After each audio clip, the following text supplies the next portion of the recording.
sistema de desacoplo eléctrico y además de distancia. Entonces los disparos, los encendidos y apagados de cada semiconductor llegan por esta fibra óptica, por esta que está acá, y esa fibra óptica está conectada ya a esa tarjeta de control que la diseñamos en el laboratorio, que es el mismo tipo de tarjetas que están allá, que las utilizamos también ahora pretendemos utilizarlas para docencia. Entonces es un sistema completo de control para convertidores estáticos, para aplicaciones de banco de batería, variadores de frecuencia. Básicamente ahí la imaginación prácticamente es el límite. Para alimentar este equipo, lo que vamos a hacer es darle una fuente continua. Vamos a ser bien caballeros con el equipo.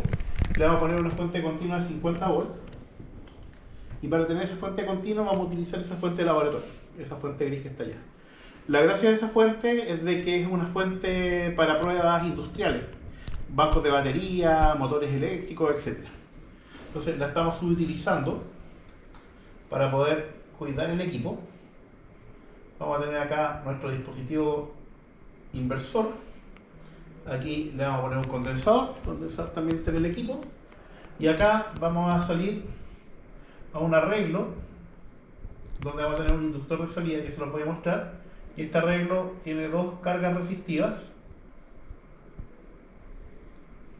Tiene dos cargas resistivas que están escondidas por ahí abajo. Entonces, lo último que me queda mostrarles es que para poder llegar a las cargas resistivas hay otro switch que está aquí. Entonces lo que vamos a hacer es ver el PWM y ver el efecto de las corrientes y cambiar algunas cosas mismas. De la fuente.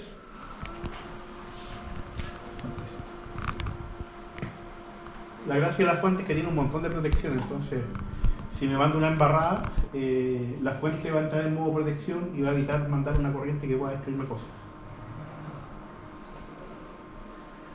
Entonces la vamos a setear en una corriente en esta que como para sacarle máximo 100 watts. Y ahí está. El equipo ya está disparando, y para poder ver de que el equipo está disparando, está este osciloscopio lo único que hace es monitorear la parte de control. Ahí arriba están las moduladoras, hay dos moduladoras, las sacamos mediante un conversor digital analógico, se los pasamos esto en el curso anterior. Y acá hay algunas otras señales de referencia, pero lo más importante aquí es que acá abajo están los disparos. Entonces los disparos LSA, LSB y LSC que les pasamos, ¿cierto?, en la parte de disparo, son básicamente esos que después los replica y los separa para cada sistema. Acá hay un pequeño juego, porque cambiando por esta botonera, si se dan cuenta, cambian las moduladoras y por lo tanto va a cambiar también la amplitud del voltaje aplicado. El equipo ya está funcionando, por lo tanto lo que hay que hacer ahora es echar a andar la fuente. Y ahí ya tenemos la fuente. Tenemos dos equipos aquí para poder ver esto. Este primer equipo que está acá y este segundo equipo que está acá, que me permite saber la FFT. No funciona muy bien para sacar FFT, pero al menos vamos a poder ver algunas cositas. ¿Los dos son analizadores o no? Claro, los dos tienen características de analizadores. Vamos a ver ahí.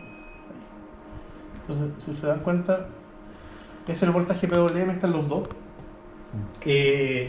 Para medir corrientes vamos a usar puntas de corriente aislada. Entonces lo primero que vamos a hacer es que vamos a conectar el convertidor al lado de la carga. Y ahora vamos a encender... los inductores están allá. Esos de ahí van a sonar por la red. En medio suelto. Entonces ahí ya tenemos el equipo encendido.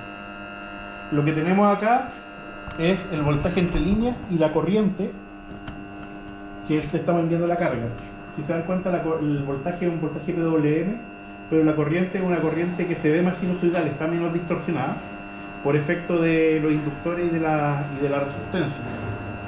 Vamos a aumentarle un poquito el voltaje.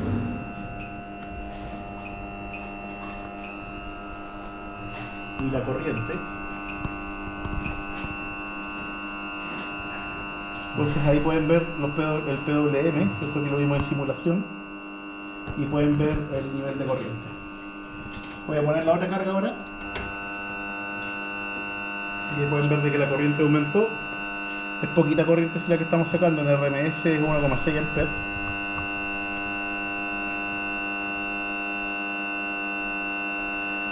Ahí está. Ahí está. Acá de repente funciona, de repente no. Tiene una FFT,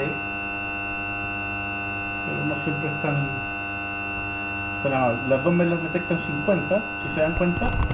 Y por acá, por esta parte más o menos, está el armónico 27, el 27 por unidad.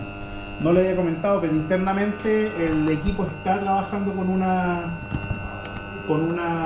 triangular de 27 por unidad. Entonces acá lo que podemos hacer, en este caso está el lazo abierto, pero lo que podemos hacer es cambiar el índice de modulación. Y si se dan cuenta, al cambiar el índice de modulación, el PWM se ve casi igual, pero en realidad lo que hace es que los pulsos se hacen más pequeños, y como se hace más pequeño, la corriente, ¿cierto?, disminuye. Entonces aquí, como para poderlo ver un poco mejor, agrandamos ahí solamente para ver un trocito del semiciclo. Entonces ahí está con el índice de modulación más o menos como 0,5, y ahora lo voy a pasar prácticamente a 1. Fíjense cómo van a aumentar el ancho de los pulsos. Si se dan cuenta, está más lleno, y eso hace de nuevo, ¿cierto?, que la corriente también aumente. Entonces de esa forma se puede variar el voltaje. Y lo que vamos a hacer ahora es que esto está en 27 por unidad. Entonces le vamos a cambiar a 15 por unidad, a ver cómo nos va. Al ser 15 por unidad, vamos a traer los armónicos más abajo, a una frecuencia menor, y se va a ver todo más distorsionado. Entonces ahí lo que he hecho es cambiar la configuración del equipo. El equipo obviamente le he quitado la potencia para que no se dañe. Lo que hicimos aquí también es que los cargamos en unos Arduino. No usamos directamente Arduino, sino que generamos nuestras propias librerías orientadas al microcontrolador. De esa forma entonces usamos el Arduino IDE y es más fácil también hacer todo el trabajo de carga de los algoritmos de control. Entonces ahí que ya está cargado, vamos a bajar el voltaje aquí para no ser tan agresivo. Ahí estamos en 30, lo encendemos.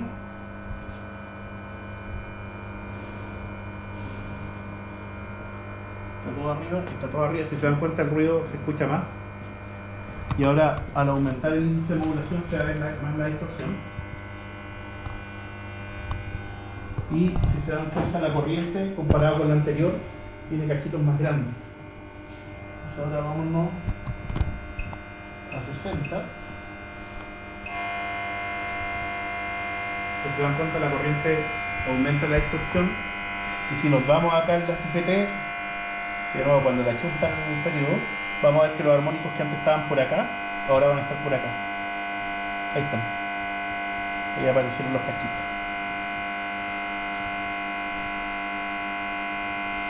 ¿Dudas? ¿Preguntas?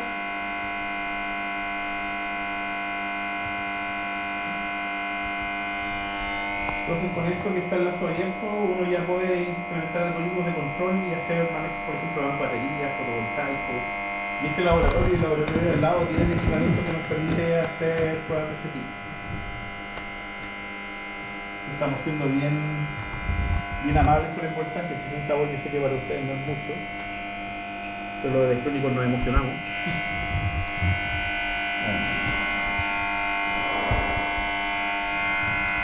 El ruido que se escucha son las chapas de los inductores, ¿cierto? Básicamente los esfuerzos ahí por los campos magnéticos y los flujos magnéticos, ¿cierto?, hacen de que efectivamente se genere movimiento, y ese movimiento lo podemos escuchar como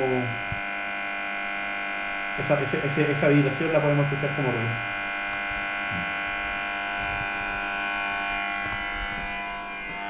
De nuevo podemos bajar el índice de modulación, y al bajar el índice de modulación la corriente cambia, y no solamente, ¿cierto?, lo podemos ver en los osciloscopios, sino que también lo podemos escuchar.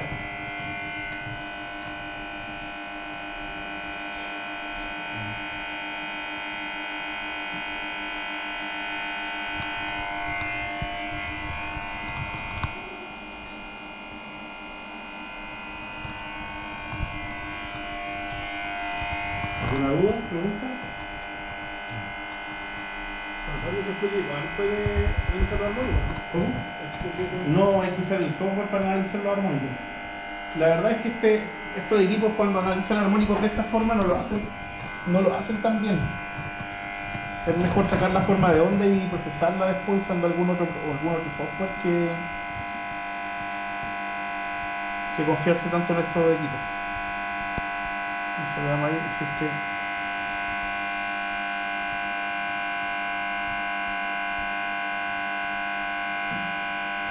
a ver, está continuamente saltando entre.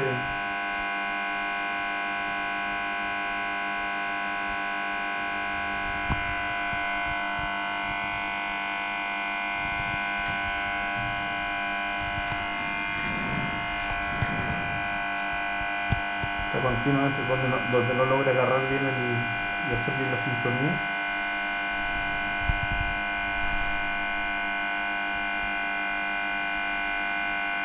Ya, se puede sacar la FTP.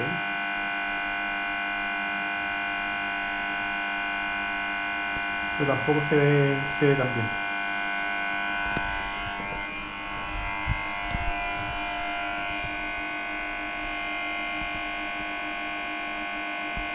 ¿Factor de potencia se puede ver acá o no? Con este instrumento. No, tendría que ponerle más puntas para poder sacar el análisis del factor de potencia y todo eso. Pero tiene la capacidad. Tiene la capacidad, sí.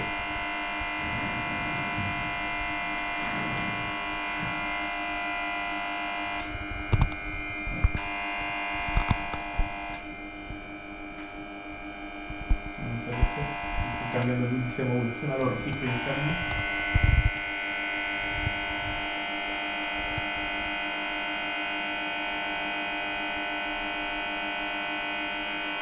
Y en este momento en corriente está como 2 amperes, así que todavía le podríamos sacar un poquito más. Sí, claro.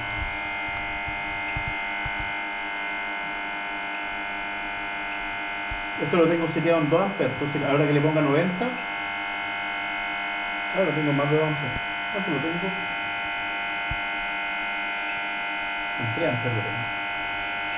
Entonces si paso los 3 amperes, la fuente va a bloquear y va a bajar el voltaje. Sí. Todos estos están yendo a unas resistencias que están allá abajo, entonces las resistencias son como de 3 amperes.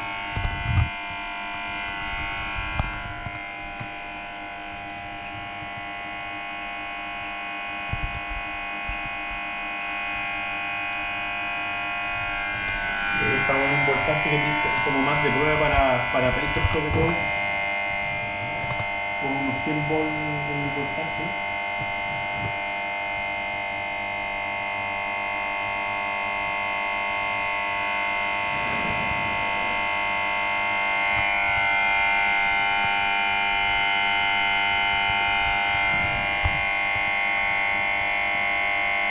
Y ahí parece que a mayor voltaje se equivoca menos también al sacar las cosas.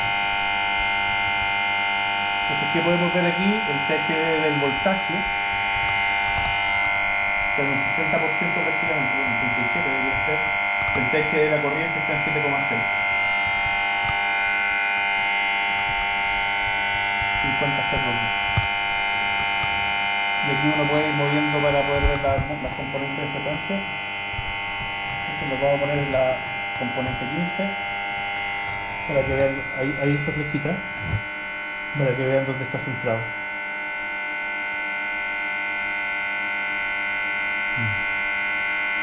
Si estamos en 15 por unidad, estos armónicos deberían estar en más menos 2.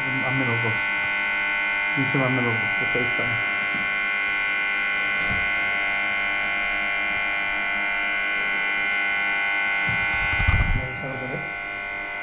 Estamos viendo un convertidor funcionando. Sí, ya nos vamos. ¿Ah? Nos vamos. Ya está. Entonces, raya para la suma, tenemos una fuente ahí a 100 volts y tenemos un convertidor, No se preocupe. un inversor trifásico que está controlado por este sistema de control y le estamos cambiando el índice de modulación para ver lo que pasa en las corrientes. Entonces aquí le vamos a bajar el índice de modulación a la mitad y la corriente tiene que disminuir. Y al aumentar, aumenta. Tenemos ahí los voltajes PWM y la corriente de una fase. Y estamos en 15 por unidad como para poder ver si se ven más los espacios más, o sea, los pulsos más vacíos. Ahí están más llenitos.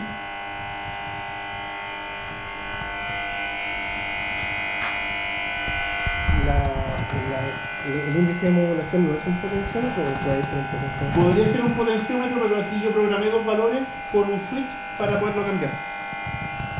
Es que esto no es un equipo, es un equipo para I+D, entonces el sistema es mucho más arcaico que un sistema, o mucho más universitario, por así decirlo, que un sistema industrial. El sistema de control está basado en esas placas que desarrollamos acá, y el convertidor y los disparadores también lo desarrollamos acá. ¿Por dónde ingresa la energía? ¿Verdad? Por estos cables, aquí está el enlace continuo, el lado continuo, que en este caso es esa fuente gris que está allá. Ahí están las piernas, esos bloques de ahí son las piernas, y los inductores de salida son esa parte de allá, y las cargas están escondidas ahí abajo.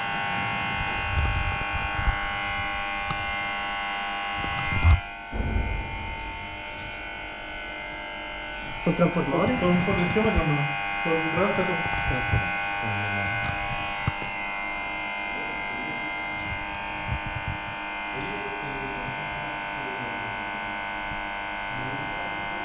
Y aquí estábamos jugando, aprovechando que teníamos un macro osciloscopio para poder ver en el fondo las mismas formas de onda en dos equipos.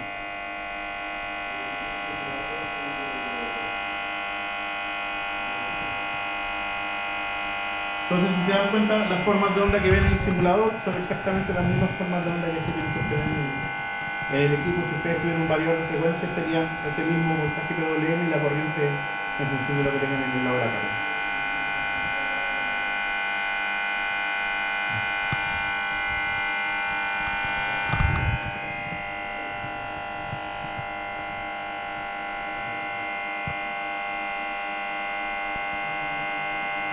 ¿Dudas, preguntas? ¿Ya? ¿Algo que quieran preguntar antes de apagar esto?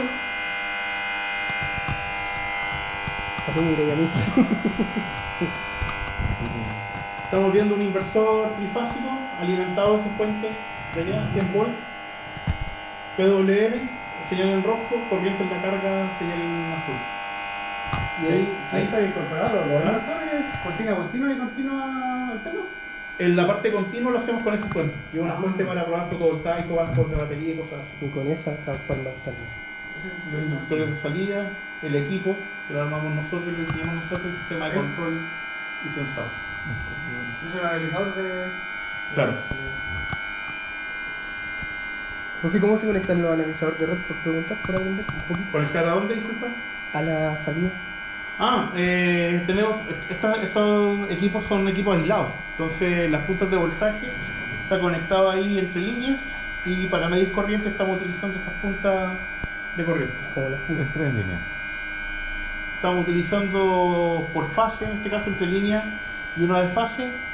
En este caso que tenemos el voltaje entre A y B y la corriente de A, y allá tenemos entre B y C y la corriente de B, para que sean más o menos similares lo que se está viendo. Parece que la punta de allá me quedó al revés, sí, Sí, porque la onda está hacia abajo. porque la onda de corriente está hacia abajo.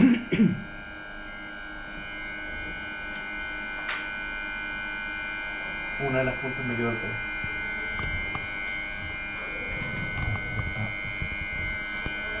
Ese analizador Flock, son caros esos videos. Son equipos caros y que los hemos podido comprar con fondos de investigación.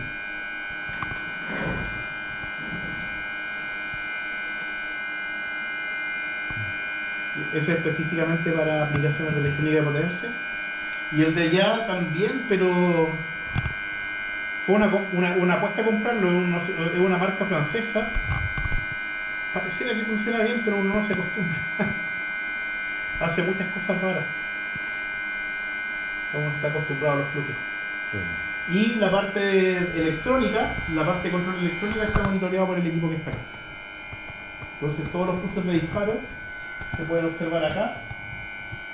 Las moduladoras las estoy sacando por un conversor digital analógico, así que se pueden ver acá. Entonces aquí uno puede ver toda la parte de control electrónico, propiamente tal, y la parte de potencia la analizamos allá con eso de aquí. El M, entonces yo lo modifico con ese... En este momento lo grabé, cosa que en una posición me da un M cercano a 1 y en la otra me da cercano 0,5. Lo tengo programado el sistema de control para que haga eso.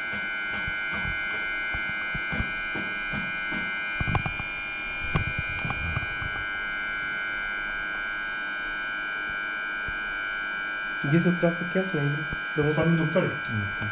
Ah, esas son las Sí, bobinas eso para sí, poder, sí. las que hacen la... Claro, para evitarme el pic. O sea, claro. Ayudan a hacer que la corriente sea más sinusoidal. y las cargas son las que están aquí abajo. Claro, hay dos packs de cargas trifásicos resistidos nomás. Que son estas cajas que están aquí. Sí, son esos reóstatos que están ahí.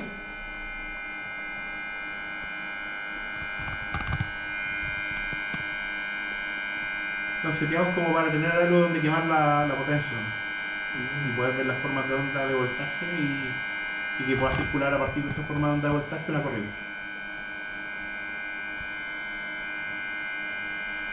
Y los reóstatos se calientan nada más. Claro, se empiezan a calentar de a poquitito, de repente empieza a oler a polvo quemado. Ya. Como están, no están ni cercanos a su límite, pero se deben estar calentando. Después del inversor. Cuidado, y ahí está la salida trifásica. Después del inversor continuo alterno va directo a la red. ¿O pasa por más?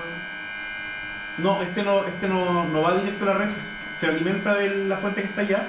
En vez de tener un rectificador y eso, usamos esa fuente industrial que es para pruebas de motores, de banco de batería y cosas de ese tipo. Entonces esa fuente, si es que yo, como todo esto tiene que ver con I+D, si es que yo cometo un error en el control o en la modulación, el equipo se destruye. Entonces antes que se destruye, esa fuente entra en protección y evita que me queme el equipo. Entonces me permite hacer pruebas y estar más o menos seguro de que no voy a destruir el trabajo previo. Profe, ¿cuáles son los IGBT? O Estos, sea, se ven que están arriba las tres placas, pero los blanquitos que están ahí, cada uno una pierna. Las barras que están atrás, las barras de cobre, son las barras de continuo. El que está conectado al cable rojo grueso es el positivo, el negro el negativo. Y las fases están en el rojo, azul y negro que salen hacia el lado de acá. los IGBT son esos blancos que están ahí. Esos módulos blancos. Los de los lados, ¿qué es lo que son? Los que están pegados en la acrílico. No, me está defendiendo el el negro que está ahí. Delante botamos unas barritas plásticas. Ahora las barritas plásticas que hay, ahora les estoy diciendo también. Esto de acá. Los negritos que están abajo, claro, abajo, los negros que están abajo, que parecen condensadores, así como a la... Son fuentes aisladas. Lo que pasa es que parte que no vimos en el curso es que para poder disparar KIGBT necesito darle un voltaje sí. aislado del resto. Entonces para poder hacer esos voltajes aislados, uso esas fuentes negras que son fuentes para esto y además uso octacopladores. Entonces la señal sale del sistema de control a través de un enlace fibra óptica. Estos que están acá arriba son fibras ópticas. Llegan al receptor y el receptor se alimenta de 12 volts, que es común para todo, pero antes de llegar al IGBT se produce un proceso de aislación de forma de que el IGBT se dispare aislado, si no generaría cortocircuito entre las fases en esos drivers que están ahí. Eso es para que uno quede, ¿cómo se llama? Enclavado con ellos. Es para poder utilizar el IGBT y poder conectarlo a un dispositivo digital que sea capaz de generar el 1 y 0 de los pulsos. Adelante. Cuidado que ahí está el trifásico, ¿no?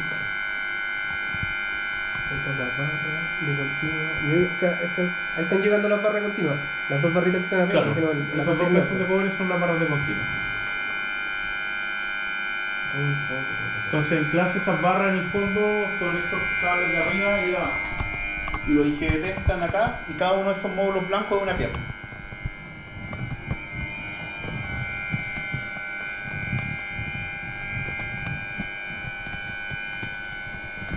Y de ahí sale trifásica, pasa a los inductores, y de los inductores a la carga. Claro, del inductor de la carga. Está con los inductores ahí porque esto estaba pensado para emular un sistema fotovoltaico.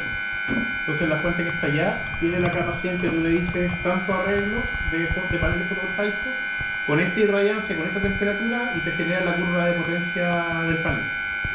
Y lo que nosotros hacemos como en nuestra área es de que ese equipo, en conjunto con un algoritmo de control, tiene que ser capaz de encontrar el punto de máxima potencia, de forma de que sea efectivo, ¿cierto?, la generación a partir del fotovoltaico.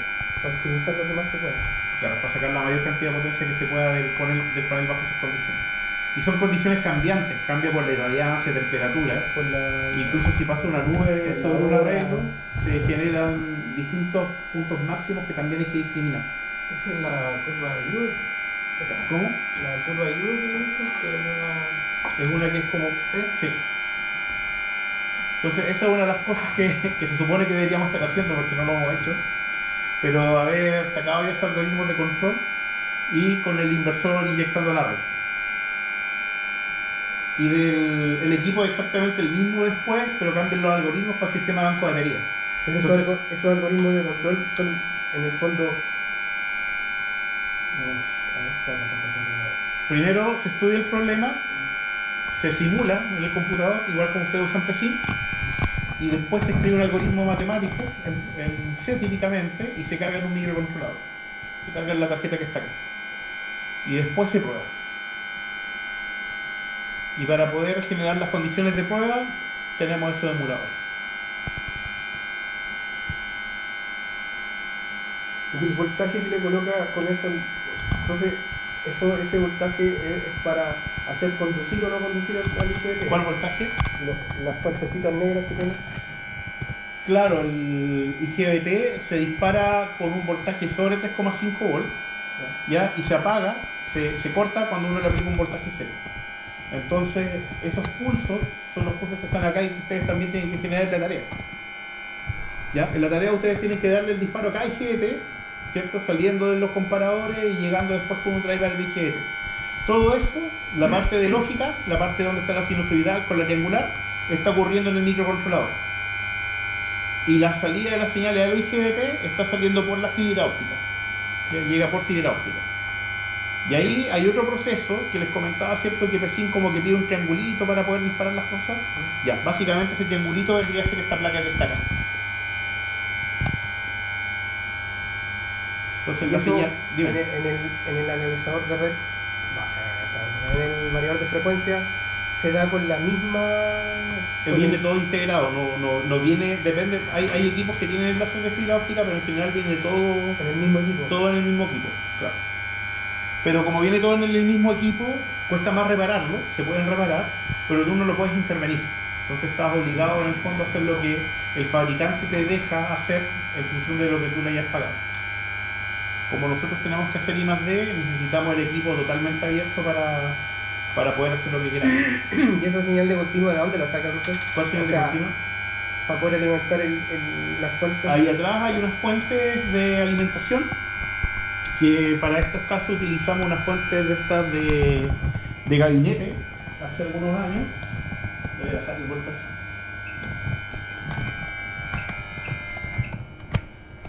Pero después desarrollamos nuestras propias fuentes que le dan los voltajes que necesitamos a todo el sistema electrónico y de electrónica de potencia para poder coordinar la electrónica. Y en terreno, Eso mismo le iba a preguntar. ¿Vienen transformadores? ¿Vienen transformadores? Eso se alimenta a 220. Ya. No se transforma, lo conecta a 220 y Tengo un genera los transformador voltajes. entonces y eso necesita una señal. ¿Cómo? Necesita una señal monofásica, ¿no? Claro. Te puedes conectar entre línea neutro, entre fase y neutro, entre líneas y puedes alimentar esa fuente. ¿Y con qué? Me imagino que con lo de arriba le da el ángulo para que se generen los desfases. Eso ya tiene que ver con el algoritmo de modulación que está corriendo dentro del microcontrolador. Entonces ahí lo que hacemos es que programamos un algoritmo que incluye las triangulares y la generación de las moduladoras, que lo van a ver con Lekianis, con técnicas de transformadas de par. Nosotros simplemente le damos señales continuas que después internamente, a través de un proceso matemático, genera las tres referencias para la fase. El MABC que poníamos, cierto, que se comparaba con el carrier. Y el carrier existe también dentro del microcontrolador, entonces todo eso se produce ahí adentro y lo que se genera fuera del microcontrolador es simplemente si el switch tiene que ser encendido o si tiene que ser apagado. Y eso es lo que después tenemos que transportar desde la tarjeta hacia el equipo. El carrier era el que generaba la ganancia, ¿cierto? La moduladora, la relación entre la moduladora y el carrier. Ah, la relación. Sí.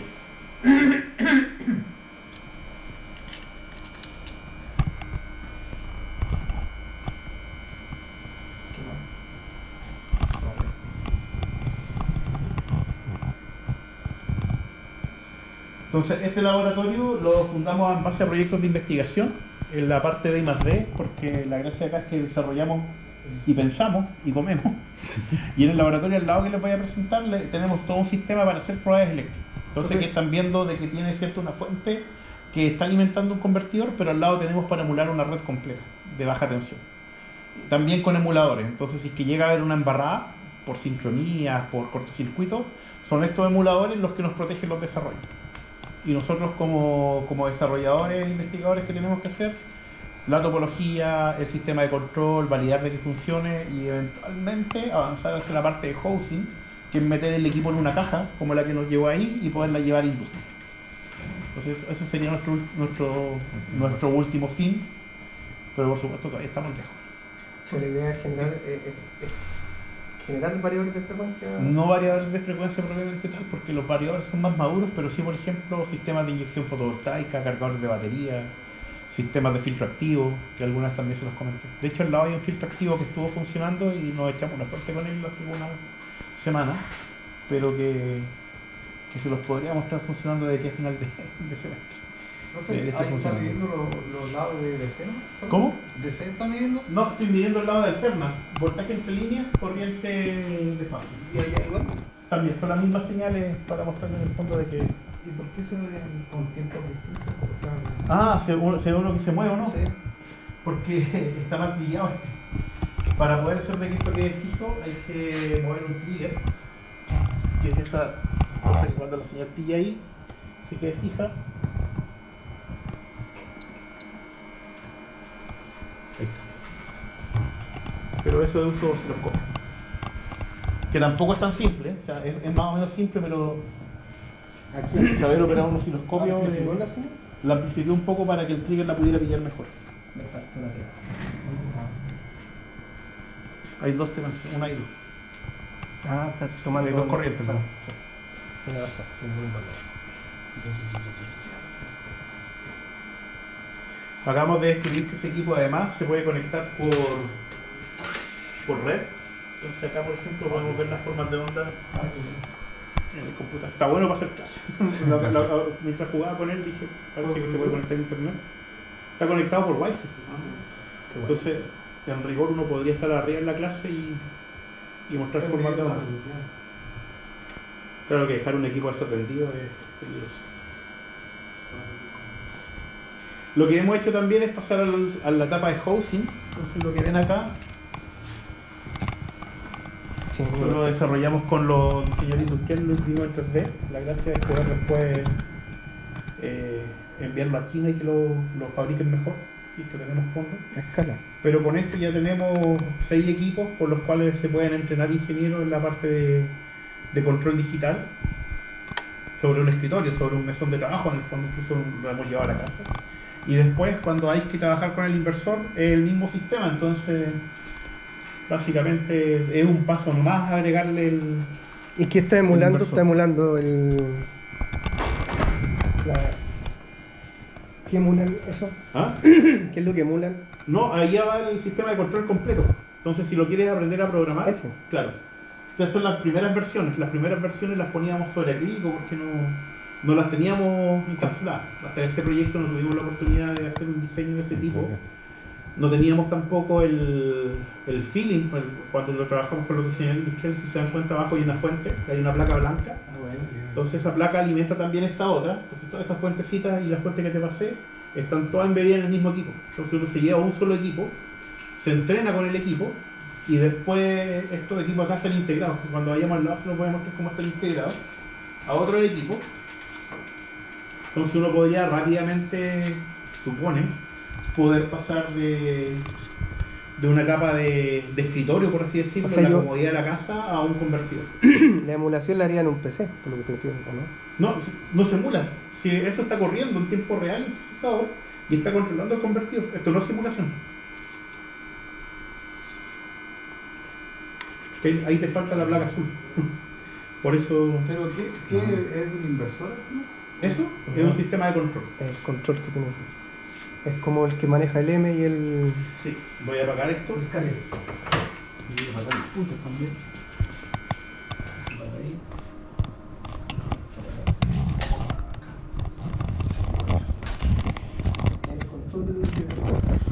control del convertidor completo. Marcelo, por ejemplo, Marcelo Reyes está trabajando en su doctorado y tiene que hacer de que un equipo de los que tenemos como estos se comporte como si fuera un grupo electrógeno. Para eso tiene que crear una tarjeta de control y meter un algoritmo que emule el grupo electrógeno. Eso es para poder pensar de que tenemos el grupo, que lo tenemos pero no nos puede instalar. Entonces, si se dan cuenta, utilizo la misma placa pero con algunas modificaciones para poder hacer la pega que tiene que hacer. ¿Vamos al lado? ¿Les muestro acá? Ahí vamos, aquí la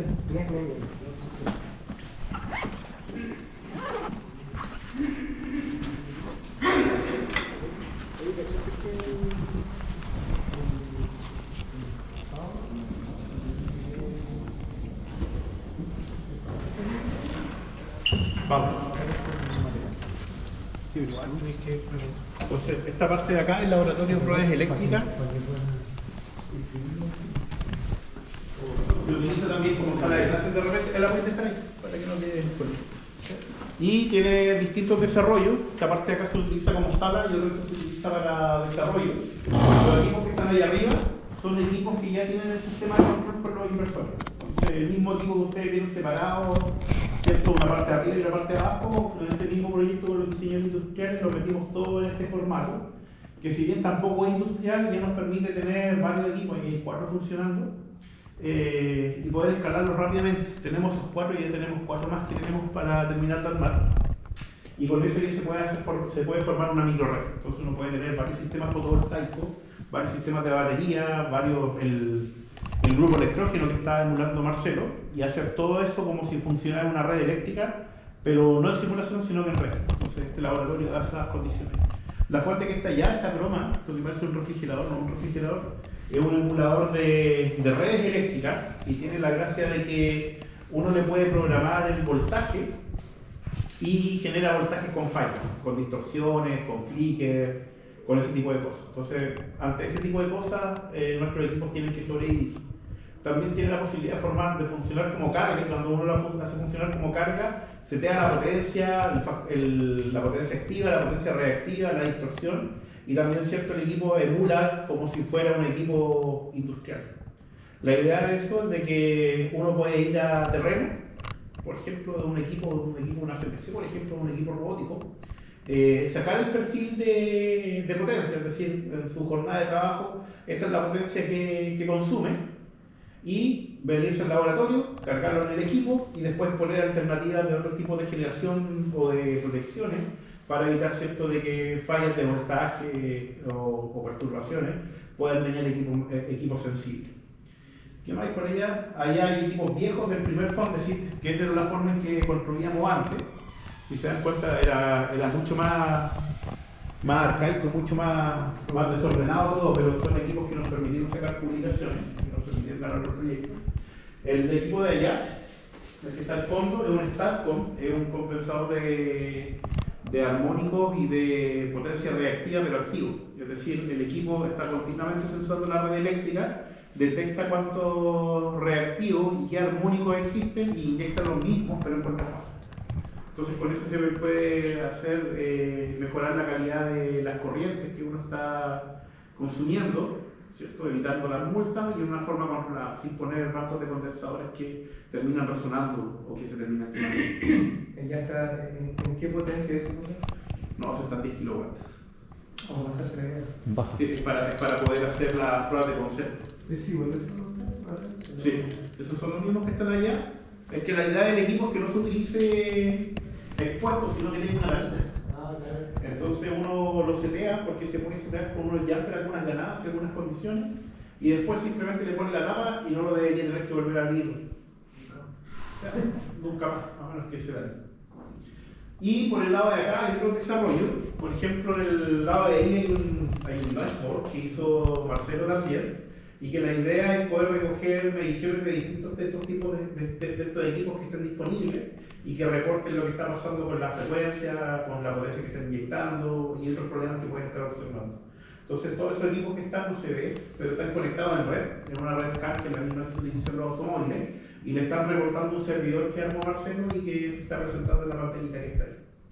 Ese equipo de ahí que permite analizar calidad de suministro, calidad de producto, lo desarrollamos nosotros, y por el lado de allá hay otro equipo que si bien lo desarrollamos nosotros en realidad lo compramos porque es un Siemens Central 5200 que hace la misma pega pero es más caro y es de Siemens. Entonces justo ahora estamos en un desafío de Siemens, no sé si tiene más información, le pueden preguntar, donde la idea es hacer una propuesta de sustentabilidad y eficiencia energética. Participan varias universidades a nivel latinoamericano. Aquí está participando su compañero Matías, se me va el apellido Matías, que es compañero del Vespertino, y algunos chicos de Civil Eléctrico. Entonces se están comunicando con el equipo y están obteniendo algunos datos. Pero al mismo tiempo, en paralelo, otro compañero de ustedes de Civil Eléctrica armó su propio software y hizo un dashboard que era capaz de mandar alertas al celular dependiendo de los problemas de voltaje o corriente que pudiera encontrar. Con la idea, por ejemplo, de que se olvide traspasar a alguna industria, algún metal mecánico, por ejemplo, a una industria, y si es que había alguna falla de voltaje o problemas de reactivo, en el celular, o en el correo en realidad, le mandamos un correo diciendo que en este momento hasta ahora estamos detectando de que los reactivos se salían de rango y por lo tanto la multa asociada a eso va a ser de tanto. Entonces con eso puede saber, no en tiempo real, pero en el día a día cómo está operando su planta y atenerse cierto a que si es que tiene multa las va a tener que pagar, o también saber cierto de que si es que ha puesto algún sistema para evitarse los problemas de las multas, estos puedan estos ciertos están funcionando en forma efectiva. Entonces, en ese caso, esto lo programamos en una Raspberry y lo hizo todo prácticamente en Python. Y hay cada más fuentes, de las mismas que vieron al lado, ahí hay otra fuente fotovoltaica, teníamos una negrita que permitía emular también alterna, pero se nos echa a partir y la mandamos a reparación. Si fue la semana pasada. El inversor trifásico o monofásico es el último filtro ya hacia cuando va a la carga o a la red o a batería. Es el último filtro. Es una etapa más. Pues no es la última. No es la última. Puede haber más.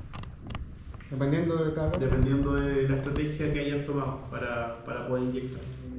En algunos casos, por ejemplo, para elevar, cuando tú tienes que elevar voltaje, se utiliza un rectificador inversor de alta frecuencia, un transformador para amplificar en alterna, e inmediatamente después se mete un puente de diodos para hacer la rectificación.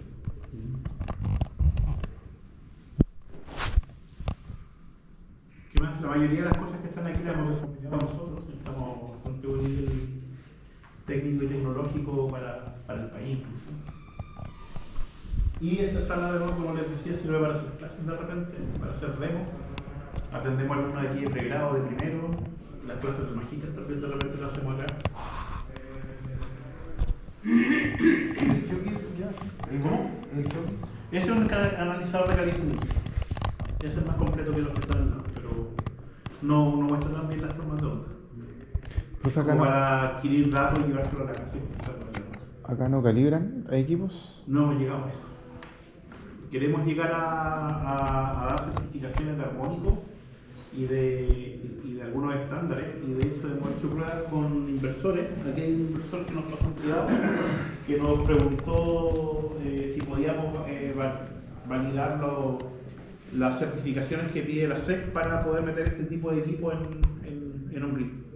Entonces, claro, lo revisamos, primero no lo sabíamos, así que tuvimos que aprenderlo, generamos unos manuales, lo revisamos, lo probamos y generamos un reporte que decía sí o no. Se lo pasamos al privado, y el privado se metió la mano al bolsillo, sacó el reporte de los chinos, decía lo mismo que el de nosotros. Así que primero salvado que lo hicimos bien, y segundo nos valía de que somos capaces de hacerlo. Entonces, como no pudimos cobrar por ese trabajo porque no podemos entregar una certificación, llegamos al acuerdo de que él nos donaba el equipo y otro equipo que anda por ahí a cambio de que nosotros le demostráramos de que podíamos hacer las pruebas.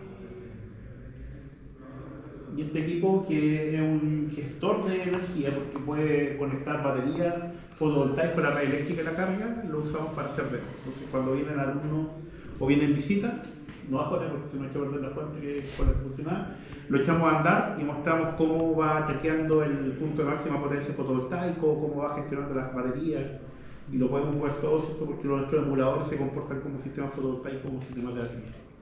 Entonces los computadores que están al lado y en las pantallas vamos mostrando las curvas y vamos mostrando los procesos de carga y descarga de las baterías que de nuevo son emuladas, pero son finalmente amperes igual que están ahí de verdad, no es simulado. Profe, y para acreditar, ¿quién pueden acreditar? Oye, es un cacho, una cantidad de plata y una cantidad de mostrar de capacidades de gestión sobre todo, que yo creo que en este momento no como universidad no es alternativa. Pero sí, una propuesta que le hice a la universidad era que sacaran un sello UV. ¿Han escuchado el DICTUC? ¿Cierto? El DICTUC tiene un sello que el fondo te lo entrega, el sello de DICTUC, y que no vale como una certificación, pero tiene peso por el reconocimiento que tiene el DICTUC como entidad. Entonces, claro, aprobado por el DICTUC, no está aprobado por las normativas, pero estos gallos son tan buenos como las normativas, pero no están así que la gente lo considera un elemento de peso. Es una marca construida que la gente valora. Que en el fondo si llegaran a poder acreditar y que se lo pasan los certificados para acreditar, ganarían. Sí, lo sabemos, pero también el proceso es costoso y alguien tiene que hacerse cargo. La universidad no es una empresa que busque generar dinero, sino que lo que tiene que hacer es generar conocimiento y transferirlo. Entonces, va todo muy parecido. Pero que en Chile me imagino que no hay. No hay. Empezar, Por eso este privado vino a preguntarnos si es que podía.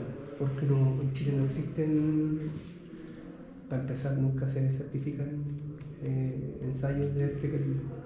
Y una certificación de ese tipo, si es que la pagas, son cerca de $80.000. Hay que buscarla afuera. O sea, llevas el equipo, lo entregas, 3 o 4 equipos para que en el fondo te digan de que el batch funciona, lo entregas y te dicen ese equipo específico, con esa configuración, cumple. Y si tú después, por ejemplo, le modificas algo en la placa, ese nuevo equipo es un nuevo equipo, a pesar de que haga exactamente lo mismo, pero un nuevo equipo que tiene que de nuevo pasar por un proceso de certificación. De hecho, la calibración de instrumentos de medición la hacen solo empresas que... Sí, la Universidad de Concepción también tiene un laboratorio patrón. Que en el fondo tienen los equipos patrones y los comparan con eso para ver cómo están calibrados el cuerpo de hierro. Pero están en el mismo nivel, no pueden cobrar, ¿o sí? Ellos sí pueden cobrar porque ellos son la Universidad de Concepción privada. Pero no sé cómo funciona el laboratorio patrón. Sé que existe. Pero independiente de que exista, son equipos de contrato, no son equipos de certificación. Ellos no certifican. El proceso de certificación necesita de que tú vayas ante un organismo y digas yo me voy a certificar, ¿cierto?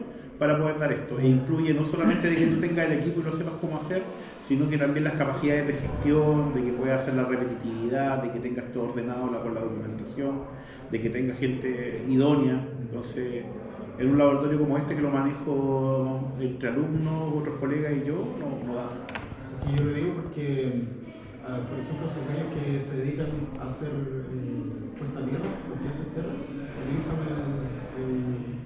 los instrumentos de medición que hacen para medir resistividad. Sí. Esos tienen que mandarlo a calibrar cada vez que hacen una... Los analizadores de calidad del suministro también. Hay que mandarlo a calidad. Y ellos tienen que certificar, por ejemplo, que el equipo está calibrado y después de eso cobrar por su... Sí. Yo cuando trabajaba de verdad me había puesta a tierra Pero ahí, en sus estaciones. Ahí hay un tremendo tema porque, y esto es conversación, no es como va. Cuando tú calibras algo, ya sea lo que sea, tú tienes que traer la certificación a Chile de la metodología para certificar. Y eso aquí en Chile no se hace. Por lo tanto, Es que es un esfuerzo grande, no es simplemente que tú digas yo sé hacerlo, sino que incluso el cómo tú guardas y almacenas las mediciones en el pasado, ¿cierto? Es algo que tiene que estar certificado. O sea, si por ejemplo dijiste certificaste un equipo hace 10 años y llega un día y te pregunta ¿certificaste ese equipo? Esa información tiene que estar, los papeles tienen que estar. porque no, cuando tú te traes, por ejemplo, un ensayo de laboratorio de la AAA o de la STM, tenés que traerte el ensayo a Chile. No, y las certificaciones duran un año. No duran más que eso. Realmente no. O sea, si no hiciste un trabajo durante un año, la perdiste más, tienes que certificarte, ¿no? Y no son baratos. Acá los fluques de canalizador de calidad de suministro los estábamos pidiendo al director que los mandara a certificar. Porque en algunas empresas cuando lo usamos nos dicen ¿y dónde está el certificado de calibración? Pero ahí el tema, profe, de verdad, yo igual he preguntado harto, he tenido hartos problemas con el tema de certificación. las certificaciones tampoco son tan... Es un papel nomás que vale. Claro, porque- o sea, no tiene idea. Claro, porque el realmente, gallo ¿no? llega, no trae, él no tiene certificado su ensayo aquí en Chile. Pero es un laboratorio, ¿no? No, si hay un laboratorio acá, tú al equipo se lo puedes pasar a Eureka, los analizadores de calidad de suministro, y Eureka los manda para Santiago y vuelve de Santiago con un papel. Sí, pero a lo que voy yo es que independiente que vuelva con un papel, ¿ya? Si en Chile no está registrado y normado el ensayo y no tienen la representación del ensayo en donde efectivamente está natalmente, Pero estás seguro que no están certificados, o sea, porque la SEC lo ¿Acepta? no. La SEC exige, pero no certifica. O sea, uno tiene Pero exige que los instrumentos tienen que estar encaminados. pero ahí lo que vale es el papel, por eso te digo, te llega el equipo con un papel y ese papel que tiene validez por un tiempo definido es el que lo entregas. Pero el problema está en que el gallo se puede decir que él certifica el equipo, porque tiene que certificarlo en cierta norma. ¿Ya? Pero si Chile no ha homologado esa norma acá, el tipo tiene que ir a buscar la representación afuera de ese ensayo. Y si no la tiene, aun cuando lo haga, no es válido. En general los fabricantes del equipo pagan su certificación y cuando venden el equipo te pasan la certificación. Una. ¿Y ustedes cuando dicen que van a mandar a certificar dónde lo tendrían? Esos equipos se los pasamos a Retamar, al Manuel Retamar, y de Eureka, y él se lo lleva para Santiago y llega con el equipo y un papel. Y es cuando después nos pregunta, ¿está certificado? Ese mismo papel lo sacamos y ahí está. Es como cambiarse una laminita. ¿Qué le hicieron al equipo? Sí, ¿no? Pero claro, para todo cierto que en el papel, el equipo está midiendo como debe ver. Sí. Porque si tú miráis, por ejemplo, los ensayos en el INN, los que están homologados en Chile, ninguno de estos equipos está homologado en Chile. Ninguno. Ni siquiera la energía de eléctrica tampoco están homologadas en Chile. ¿Se hace? Sí. El gallo dice que lo hace bajo la norma tanto, sí. Pero el gallo no tiene la Pero acepta la SEC. claro, se acepta hacer, sí. Pero el gallo no tiene la... Que en el fondo es eso lo que busca uno. Sí, una vez que estén afuera y tengan que hacer certificaciones por la SEC, que no te certifiquen porque pierden el tiempo, no te certificaron una instalación y... Pero por eso te digo, pero en el fondo lo que uno certifica es un certificado básico entre comillas. Ya, pero te fuiste fuera. ¿No? Ya, yo lo voy a dejar. Pasa. ¿Les pareció interesante? Creo que sí. Faltan